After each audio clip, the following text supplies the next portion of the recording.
This is a presentation of Northeast Streaming Sports. If you like the sweet science, get ready to talk boxing on the Gloved Fist podcast with top boxing writers Frank Latirzo and Jack Hirsch. Frank, a former amateur boxer out of Philadelphia, writes for NY Fights and can be seen on the Boxing Channel. Jack, an amateur boxer who competed in the New York Golden Gloves, was a 6-term president of the Boxing Writers Association. And now, here's Frank Latirzo and Jack Hirsch.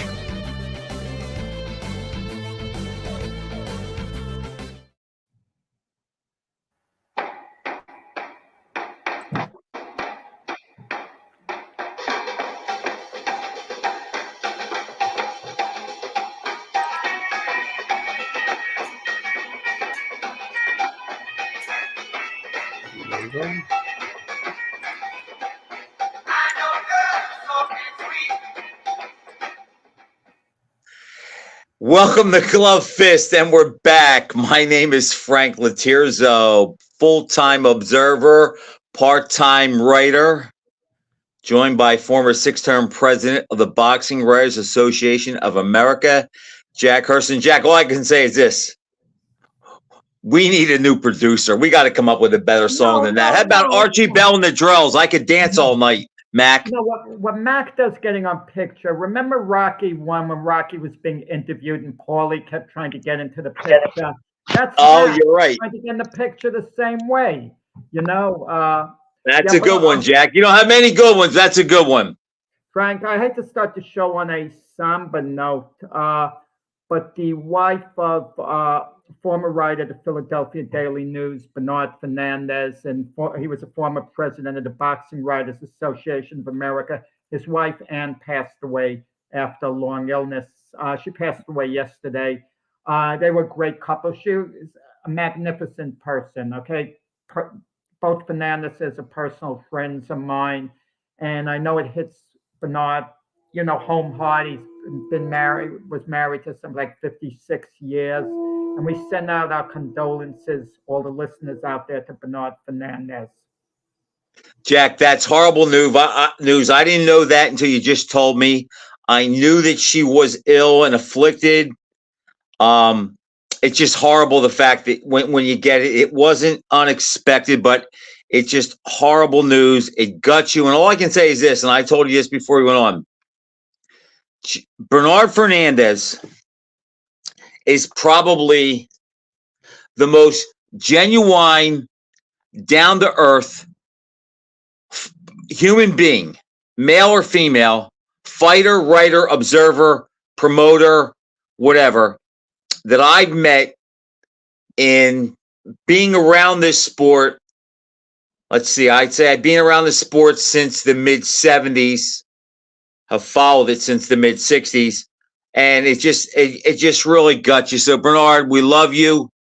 We have our condolences, and we hope to hear from you when the time is right. Well said, Frank. Big fight today. Big fight this morning. I mean, Eastern time in the United States. And I see, Frank, you got a little carried away with Inoue. You've already declared him as an all-time great. In a way, I mean, he's trending towards that direction. But what do we call an all-time great, Frank? I mean, is it a short list? Is it a long list? Is it the top 300 fighters pound for pound of all time? There's got to be a certain line. There's, you know, all-time great. You're talking about Ali, Joe Louis, Sugar Ray Robinson, Roberto Duran, Floyd Mayweather even.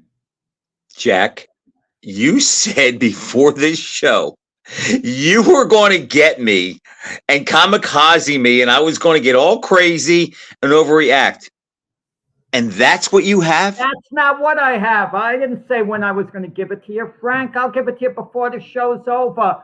But that's not the point. But that's a little bit of a complaint. I love Inoue. I consider him a great fighter. Don't get me wrong. But you need more of a body of work. I was at Madison Square Garden when I saw another 122-pounder look absolutely sensational. Many years ago, his name was Wilfredo Gomez. at Gomez's peak, I mean, you're not going to find a better fighter, really. And at that time, people, could have declared him an all-time great. That's how sensational he was. But how his career finally turned out, no, he wasn't an all-time great. And don't nitpick at me, Frank, as far as weight divisions go. Well, he's great in his division and this and that. There's so many divisions. Great fight is a great fight. I don't want to hear what weight class he was in and so on. But Wilfredo Gomez, you would agree, at one point, if you stopped his career when it was in motion, you may have said he was an all-time great, and it didn't quite turn out that way. You don't think Wilfredo Gomez is an all-time great at junior featherweight? There you go, junior featherweight. You're distinguishing divisions, Frank. The weight disparity is so little in those divisions. That's a 122-pound division. But the percentage is, Jack, it's different. The percentage is still there. Look, I'm slow to come around to call guys all-time greats. But I have to admit, Jack, what I saw in Inoue today, he has, and at one time they said this about Wilfredo Gomez, and it was proven to be wrong. Inoue has no weakness, Jack. There's nothing he can't do in the ring, unless you want to say, okay, well, he can't move like Pernell Whitaker or Sugar Ray Robinson or Ali. He's fast. He can punch.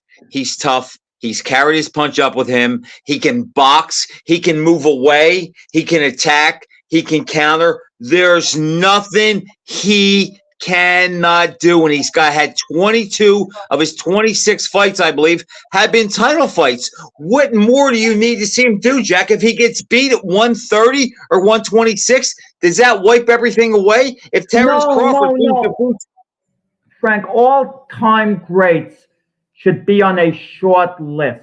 If we're going to talk the few hundred best fighters of all time, yeah, in a way, makes it.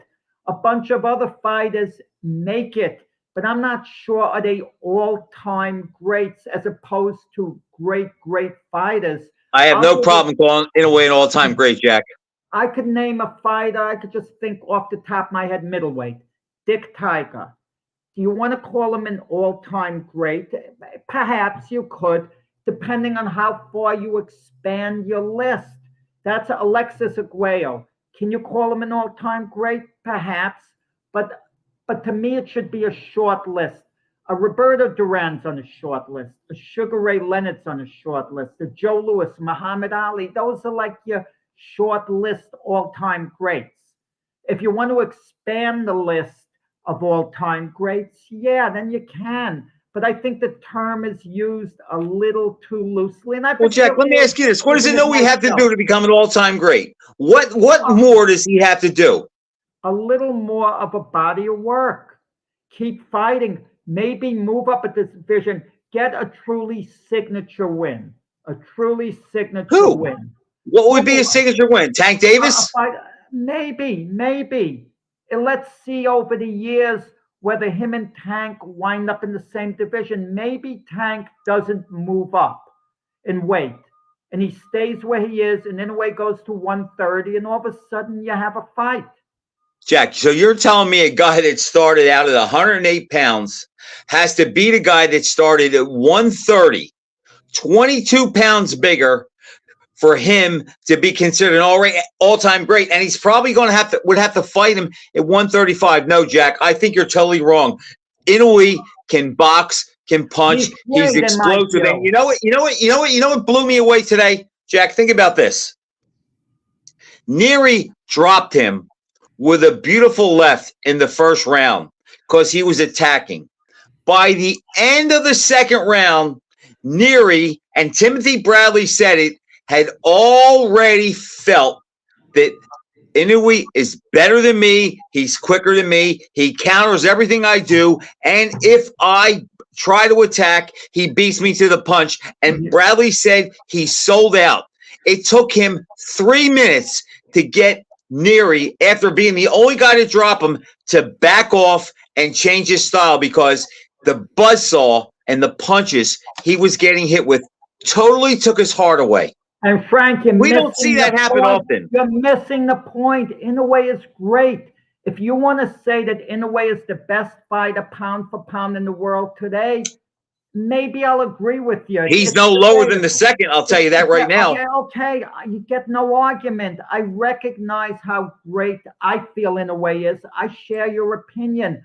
But to call a guy an all-time great, we need more. Let's not get overly excited. You know, we've been down this road before in boxing history. A guy, seems invincible, can't be beat. And, we even heard that going back to the heavyweights with George Foreman. People may have said, Mike Tyson, the most indestructible fighters ever. No one could have ever beaten them. Sonny Liston. And then all three of the guys you just named are considered all-time greats. You do know that, right? Sonny Liston, George Foreman, and Mike Tyson are considered all-time great. No, but you see, that's our interpretation. You have a wider range of all-time greats. Liston, Liston was not quite an all-time great. Maybe he could have beaten the vast majority of heavyweights out there. I suspect he would have beat the vast majority in history, and maybe there'd only be a short list that would have actually beaten them head-to-head. No argument there, but you got to go on the accomplishment. I could say fighting Harada, Japanese fighter. Give an example to Inoue. He moved up from 112 to 126 there, having titles. Is Harada an all-time great? Yes. I mean, but that's on an expanded all-time great. But you won't put a fighting Harada pound for pound on the level you would Roberto Duran, for example. You'd put him a distinct level below, I'm sure. Well, Jack, let me tell you my definition of an all-time great. If you are one of the top 10 best in the weight class who has ever fought, to me, of all the people that have fought, and you're one of the 10 best that ever did it in that weight class, you are an all-time great. And as far as Inoue goes, you could put him in 2 or 3 weight classes where he makes the top 10. And as far as Sonny Liston, Jack, you and I both know if it wasn't for the so-called self-proclaimed GOAT in Cassius Clay, aka Muhammad Ali, Liston might have had an 8-year reign, and if he would have got a title shot when he was due, he would have had a heck of a reign. And Jack, you know what? Sonny Liston at his absolute peak. Can you give me 10 fighters that you would bet? You're missing the point. I'm not saying how good they were in the ring. I'm talking about actual accomplishment. You have to take the whole career into account. That's the point I'm trying to say as far as Inoue goes. But I agree as far as Inoue today at this particular time. No argument saying he's one of the top 2 fighters pound for pound in the world. The only fighter I would maybe put ahead of him would be Terence Crawford. And because of Crawford's inactivity, he gets penalized a little bit for that. I agree. Debatable. You can make a very valid argument. And I'm not going to argue hard against this. If you put Inoue ahead of Crawford now pound for pound, and if Crawford asks why, you'll tell him, you're just not quite fighting enough. This guy's fighting more than you are. Jack, if you told me right now, I have Crawford that much ahead, because I just think the fact that he's never had a close call, never been hurt or down, and his glove touched the canvas, but he wasn't knocked down. So based on the fact that they called he's never had a close call, machine. It was called a slip, and it was a legitimate knockdown. Kavaliakis, or however you say his name, right? Yeah. Okay. So if I go by that and never having a close call, and I think the grade of fighter, because there are more people fighting at that weight, are better between 135 and 147, I give Crawford the edge. But I will tell you that that has tightened up in my mind. But what I saw today, it was masterful, Jack. It's like he did everything he had to do. And what I liked about it was he showed he could come back from adversity, and maybe that knockdown was the worst thing that Nery could have done because it woke him up. And then when Inoue came on, Once he felt it, there was no coming back. You can tell he's tough. He likes to fight. He likes the heat of battle. He can put his punches together with speed, accuracy, and that counter left hook. He knocked him down. I think it was the first knockdown of the fight. Neri's a heck of a fighter. Neri's second round. It was unbelievable. Neri's no slouch. He was in great shape. He was ready. Early in Neri's career, he was rated very highly until, his career kind of stagnated. And we saw he was no more than a very good fighter. But some thought he was a special fighter early on. And you got what the sad part is, Jack? Here's the sad part, in my opinion. Eventually, Inoue is going to go too high, and the physicality is going to beat him. And when he gets beat one time, that's what everybody's going to remember. And I'll say this about Terrence Crawford, too. When he gets beat, everybody will say, see, I told you, he's not that good. Look, he lost to that young kid, Boots Ennis, who hasn't fought anybody, or Virgil Ortiz, or whoever it is, or Canelo. But once that happens, all the good he did will be erased. You want to know something? It's selective memory. I agree with you 100%, Frank. I mentioned Alexis Arguello before. He started out it's like a bantamweight, won a version of the featherweight title. Then he junior lightweight. Then he moved up to junior welterweight and fought a terrific first fight with Aaron Pryor. But he got knocked out, both fights. And that's what people remember. That's what they identify Arguello with. Arguello and Pryor. And even though it elevated Arguello as far as popularity went, it diminished him status-wise because he lost those fights. And that's what people remember. They don't remember the big wins at the lower weight classes. Jack, that also, Michael Spinks was kind of a victim of that too, because they remember the Tyson fight. But the way I remember Arguello, Jack, the way I remember Arguello is this. I just think, okay, he lost to Aaron Pryor, but there's a ton of guys that won the junior welterweight super lightweight championship who he would have demolished. He just was cursed by his birth certificate, and he happened to be in an era where one of the best ever at that weight held the title, and that's who he had to beat. It didn't diminish him in my eyes. Slipping under the radar, there was another fight from Japan, and it was for the WBO bantamweight title. There were 3 title matches on there, but I really enjoyed this 12-rounder in which Yoshiki Takai, he won that WBO title by beating Jason Maloney, the Australian, and he deserved the decision. But it was really thrilling. Maloney kept coming forward. Technically, he was very good, but he wasn't quite getting off. No, the last round, he gained a little respect back. The last round was a thriller. Takai was out of gas, exhausted, and Maloney was pouring it on, all out, hurting him, going for the knockout, and it became a race against the clock. And when the final bell rang, Takai was like gassed, deserved the decision, got the decisions, the new champion, and it was it shows you what makes boxing thrilling. It truly is never over till it's over, as Maloney in that last round nearly proved.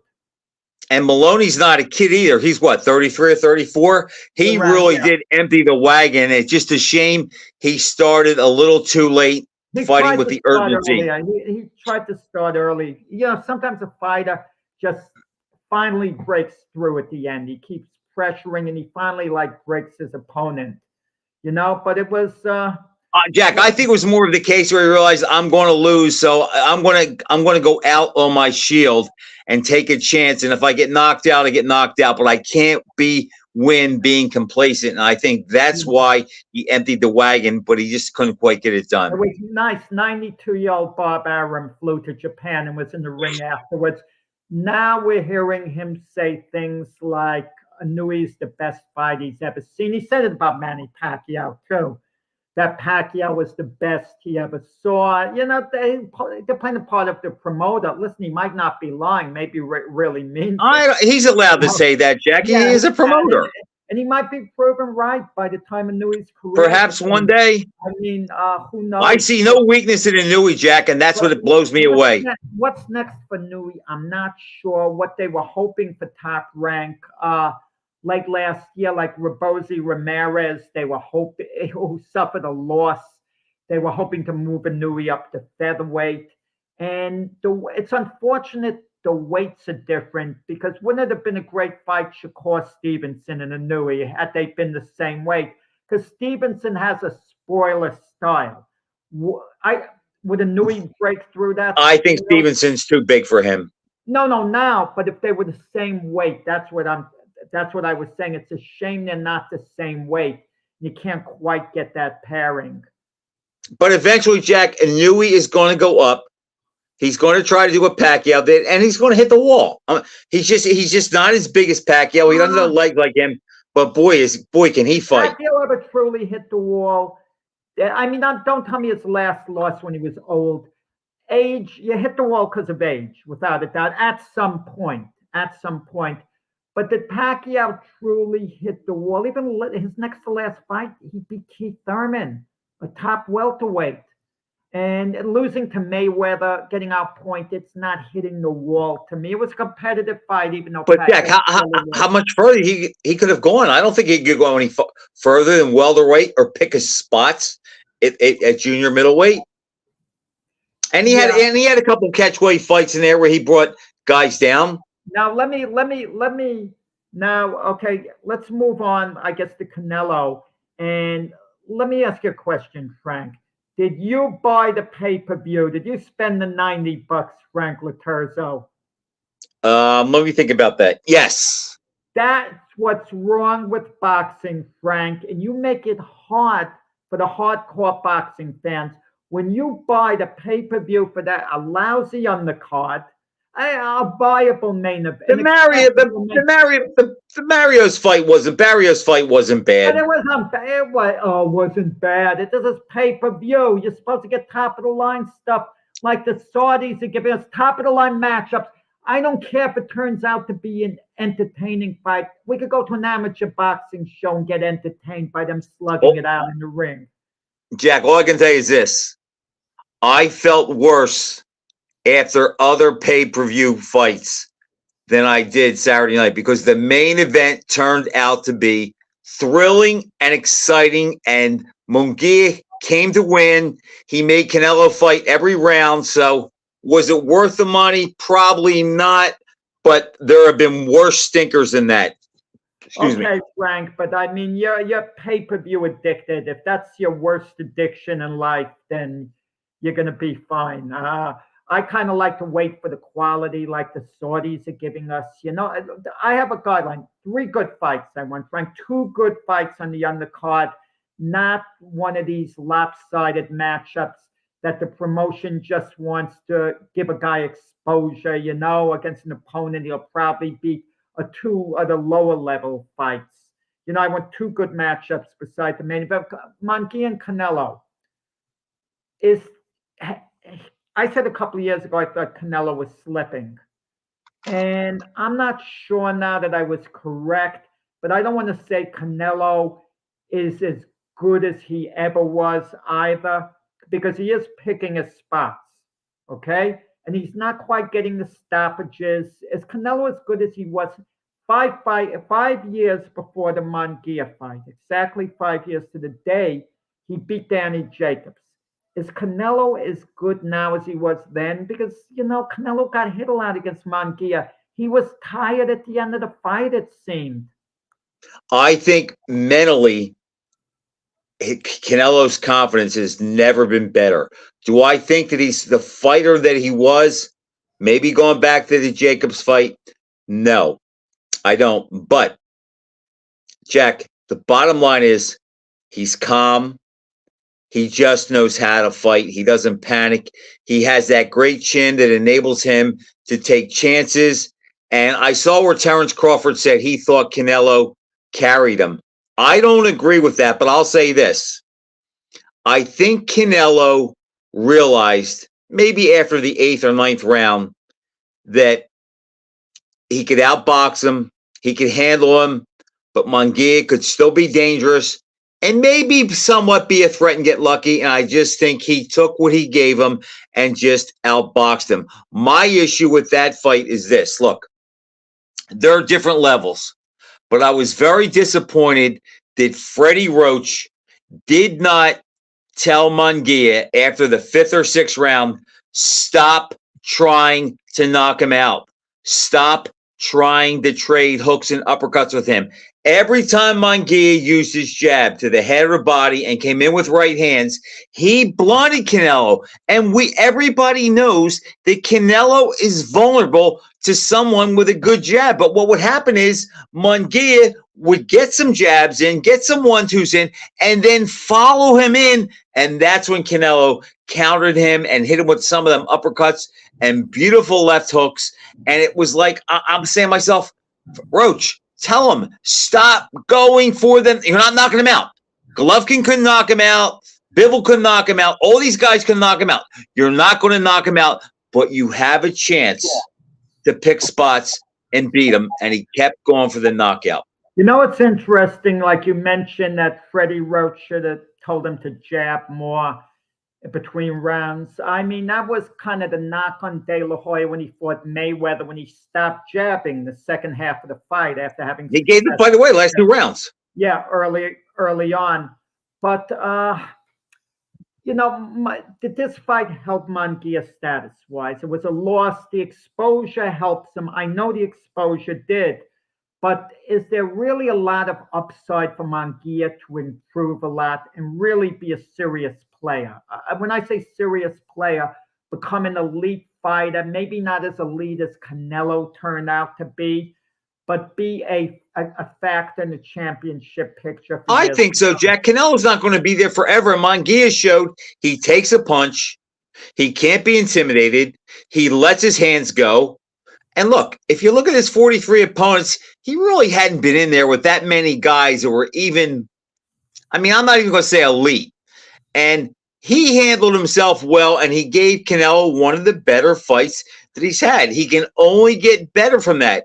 I also think in watching that fight that I can see now why Canelo is dragging his feet with Benavidez. Because, again, I think he's slightly on the decline, Jack, and I think he realizes that Benavidez just might be a little too big and a little too strong for him, and that's why I think he'll fight him if it's for off-the-chart money, which very well may happen, but it will not happen for any title or for some $20 million payday. Now, I'm going to tell you, I'm going to predict who Canelo's next opponent is at the end of the year.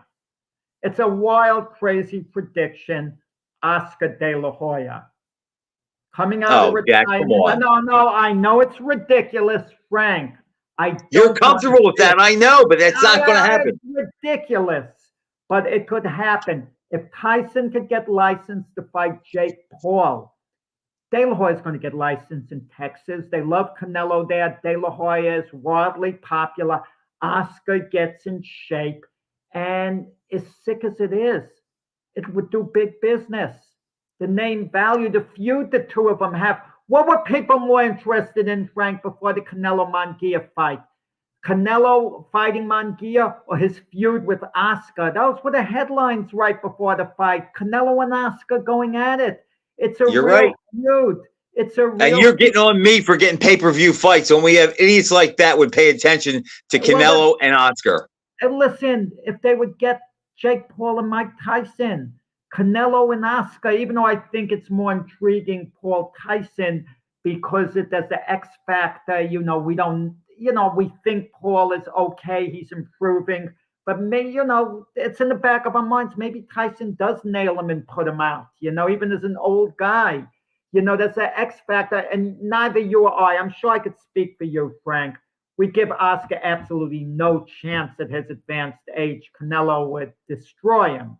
But you're looking at... Give me like Oscar at his best at 154 and Canelo 154. I would pay for that. I'm talking now.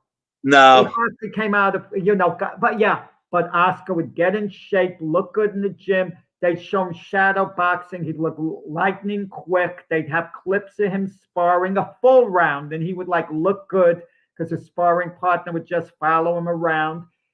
Because why mention that crazy fight? Canelo, I don't believe he wants to fight Benavidez or Crawford. I really don't. But he's going to have a predicament. Different reasons, but yes. But the Saudis, who have been incredibly great for boxing, they might put the money up to 150 million. He says he's got to get that. They might say, okay, you get 150 million. Terence Crawford gets 50 million. Let's make the fight. Of course, Canelo would then say, no, I get 175. Crawford gets 25. You find a way to kill the fight. I think Crawford would absolutely take short money if it were 50 million. Absolutely. And I think Canelo would fear losing to Crawford more than Crawford would fear losing to him. I don't think Crawford thinks, oh, well, if I lose to a bigger guy, it's not hurting my legacy. I don't think Crawford thinks that way. I think he thinks, I'm going to beat this guy. I'm not even thinking of losing. I think losing enters Canelo's mind a lot more than it does Crawford's. Jack, I agree with that. But here's the other thing, too. Remember, when Inoue fought Stephen Fulton, he looked terrific. And everybody said, oh, he's better than Crawford. And what happened? 10 days later, Crawford comes out and mutilates Spence. I think we're going to start hearing over the summer, starting tomorrow, or maybe it already started. I think maybe Inoue showed he's better than Crawford, and Crawford doesn't fight, and all those things. And I think Crawford's going to make a mental note of it. And when he gets in the ring the next time, all those things are going to drive him, and he's going to draw from that, and it's going to make him deadly. You posted something which I enjoyed before the fight. You didn't post this. We talked about it in the show. Both you and I picked Canelo to win a wide decision. It turned out the way we thought we would the fight. But you posted, and you basically said it. You didn't say these exact words. All you idiots who are going to picking Munguia, say so now. I don't want to hear this after the fight if there's an upset. They always come out of the woodwork. I love the way you put them in their place, where I don't think they were answering. I mean, I didn't read the follow-up post. One or two guys said they picked Munguia. So, okay, that's fine. If he won, would you agree with me there'd be about 15 to 20 guys coming out, just like I predicted? Jack, you know what the new thing is now? All the guys come on after the fights and tell you how they bet. Oh, yeah. I had it going a decision, or I had the 9th round, but none of that stuff happens beforehand. No. You never hear that. So, Jack, what's going to happen with Canelo next? Is he going to fight Berlanga? Yeah, that is a complete mismatch. Canelo will get his KO. He'll get his KO in 3 rounds. Berlanga, I don't want to say can't fight. It's like, Frank, imagine sending students to Oxford and they have to sit in the classroom, and you're sending a student from an average college, a C+ student, and putting him in the classroom at Oxford or Harvard or Yale, and he has to compete academically. Come on. Berlanga is not in Canelo's league, but Berlanga is very ordinary. Munguia beats him handily. He's just another guy who they padded his record on. He got a lot of first-round KOs early in his career. And then he went the distance 4 times in a row. It wasn't by design, but when those KOs started piling up, there was intrigue. Could he keep the streak going? And then 5 decision fights in a row against maybe slightly better than average opposition, maybe, that he struggled with, in those fights. And it's a mismatch. But I think the Saudis are pinning Canelo into a corner. They're going to offer him the type of crazy money to fight either Benavidez or Crawford. How do you turn it down?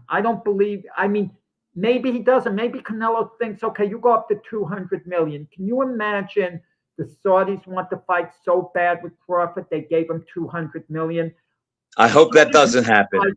That's insane. But maybe Canelo's thinking, well, I could make 50 million in 4 fights. I'd rather stretch it out against guys of my choice. if I had my choice, I'd rather see Canelo fight. If I were Canelo, I would fight Benavidez instead of Crawford if it was for the same money, just for the fact that I could say, well, I'm almost 34. He's a really big guy. He's going to be a light heavyweight and a cruiserweight.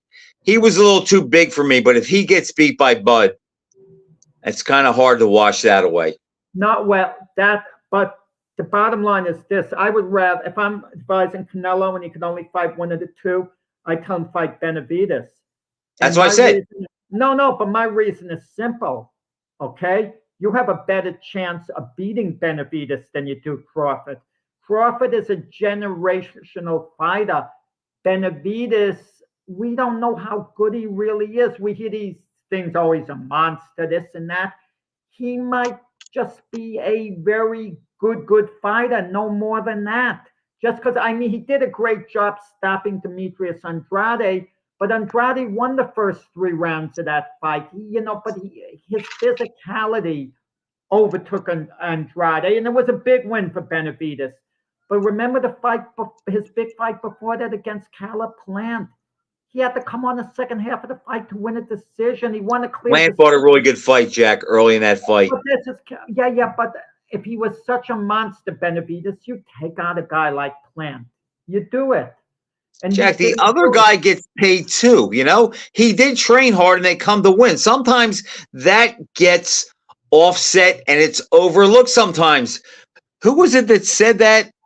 What famous coach said that? Maybe it was Joe Gibbs or Don Shula. And he said, they get a paycheck too. They're also pros, and we just can't walk through them and lay our helmets on the field and just go through them. And as far as Canelo against Benavidez or Crawford, I disagree, Jack. I think Crawford is an all-time great, but I know enough about this sport to know that physicality plays a big part, and Terence Crawford cannot hurt Canelo. I'm not sure if Canelo cannot hurt him. I think the physicality would be a big part of it, whereas I don't think Benitez can knock Canelo out because he has a great chin, but I think he physically could rough him up and maybe muscle him, and that would be enough to get the decision. So I think he beats Crawford. I'm more sure of that. Crawford would have no concerns about making weight for a fight like that. No concerns at all. He would be strong. He wouldn't have to watch his weight carefully. Anything that's comfortable for him in training, he would eat sensibly, of course. But if he weighs a few pounds over, like instead of making 147, Crawford would come in about 155 or thereabouts. That's what I would think, 55. That would be my guess. And if it's 168, Canelo's a small 168-pounder. He's not a big 168-pounder, even if he puts on a few pounds after. I don't know. I forgot. What did Crawford, do you remember Crawford weighed after the fight? Not Crawford. Canelo after the weigh-in, the next day. Where they took I'm not sure, Jack. I'm not sure. But maybe he weighed about 175. But Jack, all I can tell you is this. What you just said, yes, Crawford would probably come in around 155. The only problem with that is we don't know how good Terence Crawford is at 155. He might be really slow. He might not be used to fighting at that weight. We don't know what unknowns are out there. Excuse me. At 155. We know what he can do when he makes 47. We think we know what he can do if he makes 54. But if he comes in at 55 or whatever, we just don't know. And Little Holmes, I agree. Crawford stylistically has the style to give Canelo trouble because he can jab and he can move. But I don't know if Canelo can't break him down. Jack, Canelo throws shots to the body and to the arms, and I'm telling you today, Munguia can't lift his hands up to eat his lunch. I'm telling you, and I don't know how Crawford would hold up to that. But I'm going to say this. If Crawford got to fight with Canelo, and he legitimately beat him,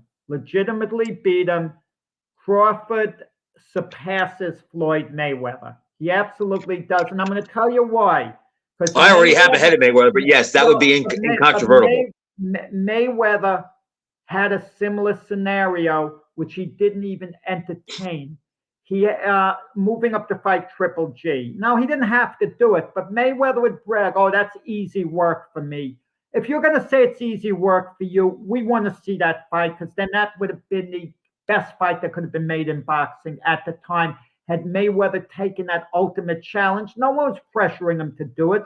But don't say it's going to be easy work and then not even entertain a fight everyone would have loved to see. That would have paid There's him only one reason why that fight didn't money, happen, Jack. You know that, right? because he's scared he'd lose to Triple Because G. exactly. But he didn't say that. But the party line, easy work for me. He could have said something. Look, I'm in my division. If Triple G wants to come down to me, I don't have to go to him. I would have actually accepted that, even though it would have been a nonsensical line. But to say it's easy work, I'd have no trouble with a guy and then not fight him. Notice with Crawford with Boots Ennis. He's not saying it's would be an easy fight for him. He's not missing Boots. So I respect Crawford for that. Crawford saying, well, what do I have to quite gain? In other words, he's complimenting Boots. He's like a threat, and I have little to gain, against a serious guy. But if Crawford would be saying, oh, Boots Ennis, leave me alone. That's such an easy fight for me, No, he doesn't say that. Jack, let me ask you this. If Crawford fought Canelo for all the belts at 168 and he beat him, is that more impressive than Leonard beating Hagler? Leonard had one fight in 5 years against Hagler. Part of Leonard's victory was Hagler being asleep the first few rounds of the fight. Just didn't wake up. He was complacent. He lost the first four. Right. He wasn't mentally sharp. Had Hagler been mentally sharp for the fight, he was in great shape physically, mentally. He just felt he's better, superior. I think he took Leonard a little lightly mentally. It was hard to be up for Leonard. One fight in 5 years, and that was a terrible fight with Kevin Howard. Leonard's accomplishment coming off such a layoff like that, that's a great question you proposed, Frank. Leonard off the long layoff of Crawford coming up to beat Canelo. I would say Leonard beating Hagler because having such inactivity, and I would rate Hagler ahead of Canelo a little bit, So I think Leonard would be a little more of an accomplishment. You're looking at me like your feeling would be Crawford. You look at Crawford as being a little guy who's overmatched. I look at Canelo as being a small, super middleweight. I like how you read my mind, Jack, because you're wrong. I don't look at it that way. I'm not sure. That's why I asked your opinion. I'm not sure. All I can say is this. Would Leonard that fought Hagler beat Canelo the other night? Yeah, absolutely. Absolutely. Absolutely. Absolutely. Hit, run. Canelo would hardly touch him. Hagler's okay, I mostly agree with that. Hagler's more flexible at catching a guy from long range and chasing him down than Canelo is. Canelo is great digging those hooks to the body. Keep this in mind. Munguia, style-wise, made it a little easier for Canelo. Canelo didn't really have to find them. And keep this in mind, too. If Munguia could hit Canelo that much, what do you think Leonard would do to him as far as connecting goes? I mean, he would hit him frequently, over and over and over. I don't know if he would engage as much, but yes, Leonard would have probably defeated Canelo. But if Crawford defeated Canelo, he goes down as an all-time great, even though I already think he is. But that would be off the chart, and that would probably be the biggest accomplishment we've seen this century from 2000 to 2024. Oh, yeah. When people say Fury Usyk is the fight of the century, Frank, they mean this century. You can't compare it to Ali Frazier. We think of the last century. That's is Usyk and Fury the fight of the year? Is it the fight of the year? No, I don't think. Listen, I don't think so, but you don't know how it's going to turn out. I mean, like Garcia Haney, right in the aftermath before the scandal came out with the PDs and all that stuff, right after the fight, it created an unbelievable buzz. Interest was down. We thought Garcia was a head case, this. And they gave us a great event for that night. But now, of course, it's been tarnished in the aftermath.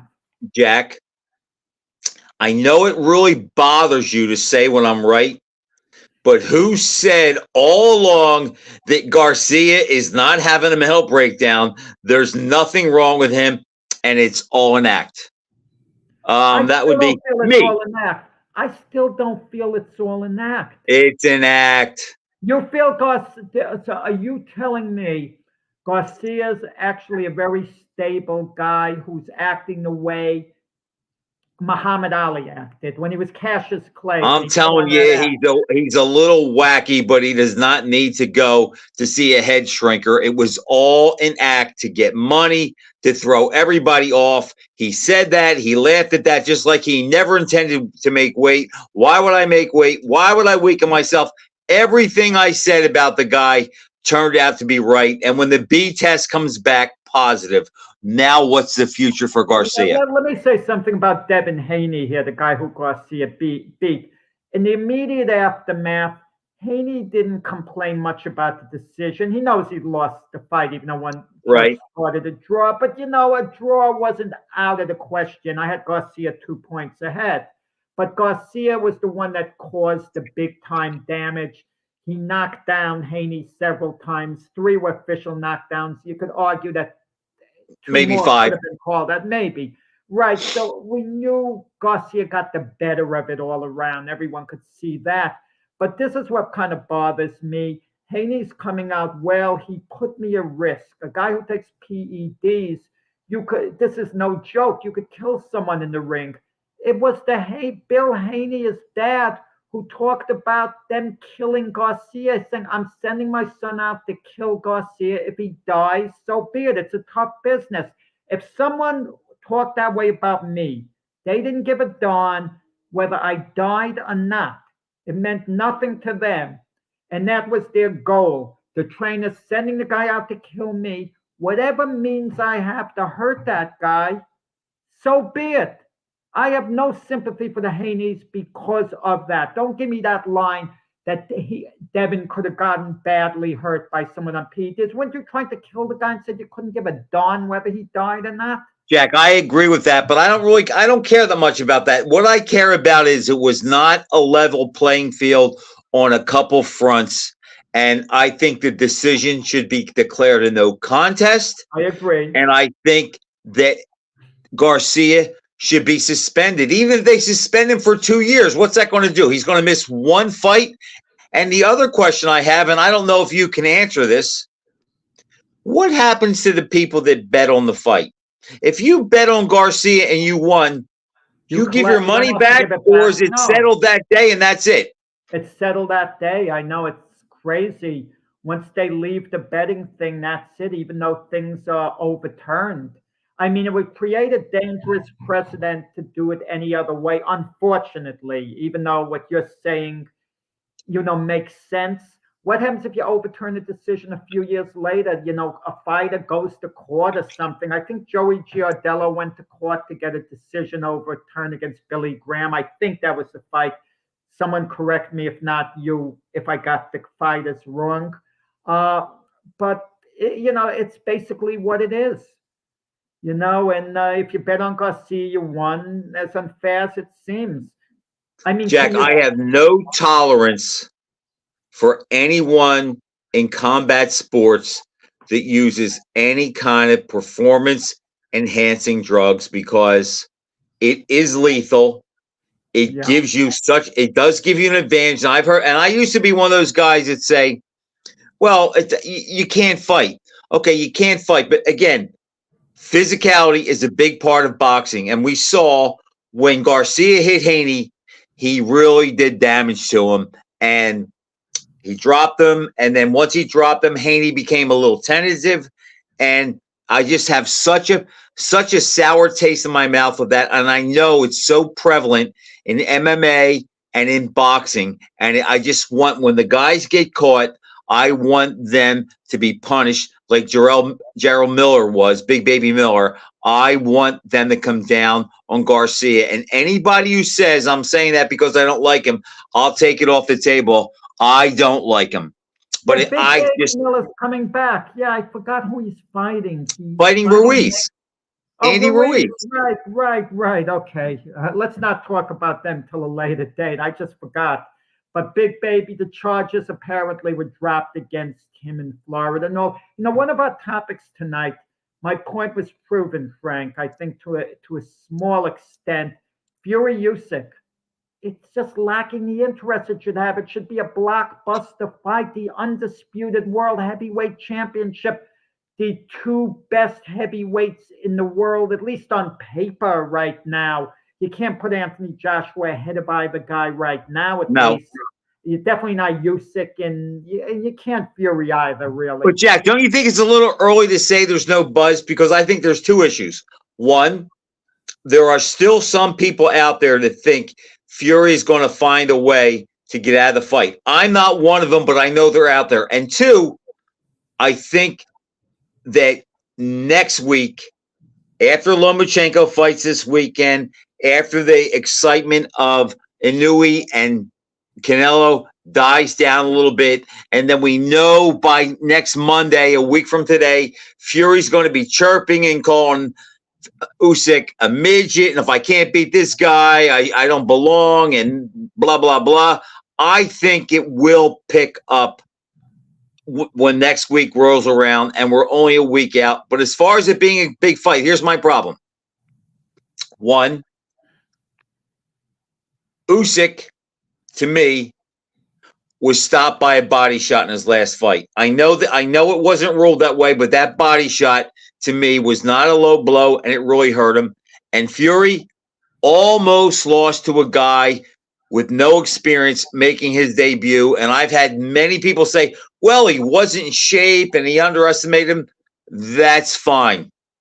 Ali's not going to go the distance and look that bad against a guy like that if he's fat and out of shape, in either his Holmes or Foreman or any of those guys. So I think the fact that both guys look beatable, to me, either one of them losing, Jack, would not surprise me. I don't look at Fury as a guy who can't be beat, and I look at Usyk as a guy who I think is a great pound-for-pound fighter. I'm not sure he's a great heavyweight. So seeing him get beat is not going to blow me away. So to me, the fact that I can picture both guys losing takes the super fight intrigue away, where when Ali and Frazier fought, I couldn't picture either losing. So to me, it's not even on the same planet. And the idea that there's a rematch clause in it automatically that can be contractually enforced. Fury will not live up to that, Jack, if he wins. Usyk might, Fury won't. He might. He had the third fight with Wilder, which he did not want to have, and it was Wilder had to go to court to get that over. See, you don't know with the money being offered what the deal is, and Fury has kind of changed his tune lately. I kind of wonder where his head's at. Usyk, I think, is convinced he's going to beat Fury. I think he's so mentally strong compared to Fury. I think Fury, it's a big bluff on the outside. He holds a press conference to convince people that size matters, and he's giving examples. He's not running for political office to try to convince people. Why even? That's a bizarre press conference. He was talking seriously and trying to give examples. Now he changed his tune. He says size isn't going to matter in this fight because he points out what we pointed out in the show. Usyk has already beaten bigger guys than Anthony Joshua, Daniel Dubois. He's made the adjustment to heavyweight. Maybe size it'll matter. Fury could lean on him, use it as part of his strategy, but it's not like a little. I think size will definitely be a factor in that fight, Jack.